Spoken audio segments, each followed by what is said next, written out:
munsi umuhanda ko munabyanze ndabona no mayijana kweli so na numujyanye ndi bubone kweli mana we usibo mfite umugore mfite n'umwana mana yanjye we sha reka yanga kuko ndabona ari kumva sha imihana makabyara mwe mana we cyane mana we nawapasha abara neza papa wampashije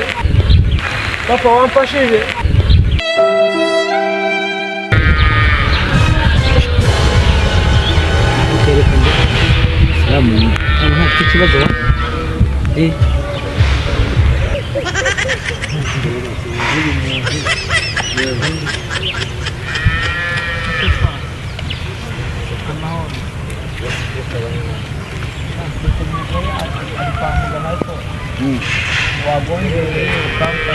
none se aburetse gato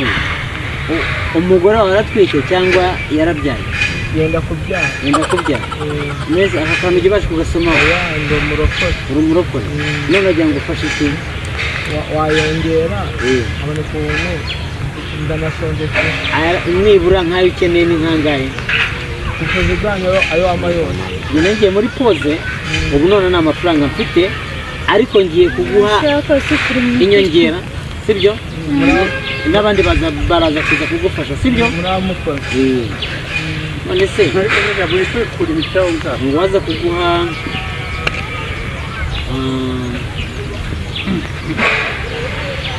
okay nangana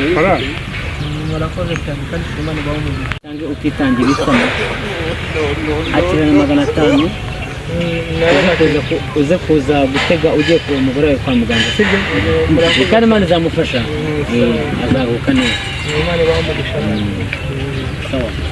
tega muri pose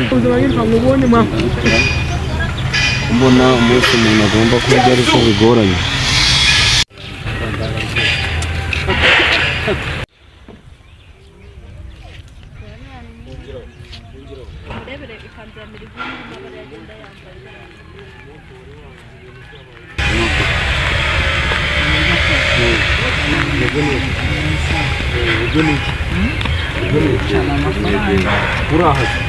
Ura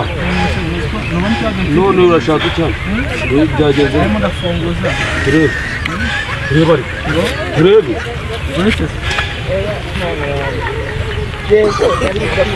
hanyuma ayawe nawe uze gutega igare utaha toka we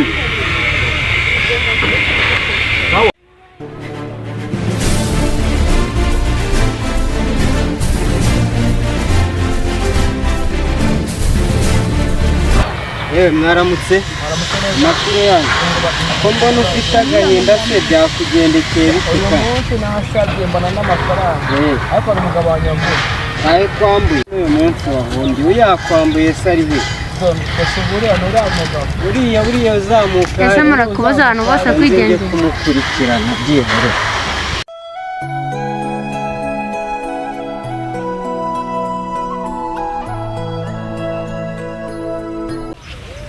jeri tegura umupfu namufashe cha reka turye isi uretse gato sha wowe uri muri uwo muntu gira gira none se wowe uranwara amafaranga se mwana muze kunyinisha gira vuba